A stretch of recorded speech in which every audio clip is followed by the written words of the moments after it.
The next question, the member for Toronto-Danforth. Thank you, Speaker. Speaker, my question to the Minister of the Environment. This week, Superior Court Judge Marie-Andrée Vermette issued a decision on a legal challenge filed against Ontario by 7 young Ontarians for the weakness of its climate targets.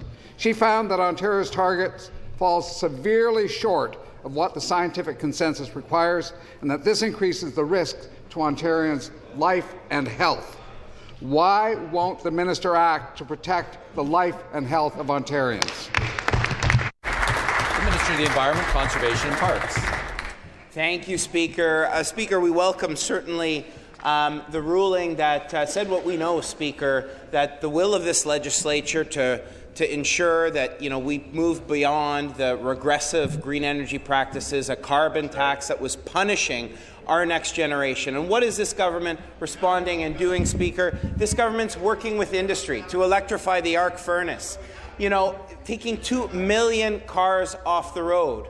We're building electric vehicles, empowering men like my grandfather who came here to work in the steel industry. Now that industry has ensured we're building the cleanest steel for generations to come. We're building electric vehicles, clean vehicles for tomorrow. It's backed by a critical mineral strategy that's bringing prosperity to the north, working in partnership with Indigenous communities, Speaker. All of this has been validated to ensure that Ontario's greenhouse gas reduction is leading the nation. We're on track to meet our 2030 goals, Speaker, and we'll continue doing that, working in partnership with all Ontarians. Thank you.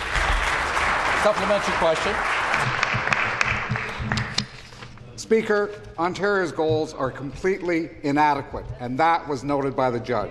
She listed the dangers the people of Ontario face, from more heat waves and diseases, to more frequent and powerful floods, to more forest fires. She said that in order to actually comply with the global scientific consensus, international goals, and to provide further protection for the health and lives of the people of Ontario, the targeted reduction of greenhouse gases should be 52% by 2030, not the target of 30%.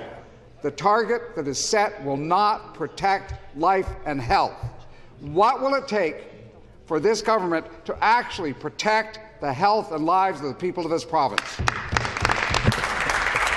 Minister of the Environment. Speaker, I like that member and I respect him, but let's look at he hasn't offered a single contribution to what we could actually do. When we issued over 7 million green bonds, Speaker, the record for $7 billion for this province, he voted against it. When we made a historic investment in public transit to better connect people to places, taking millions of cars off the road, he voted against it. When we said we're going to build modern, updated wastewater and stormwater to ensure cleaner water for generations to come, he voted against it, Speaker. When we said we're going to invest in clean steel, empowering men like my grandfather and the thousands of immigrants who choose Ontario for a better future, he voted against it.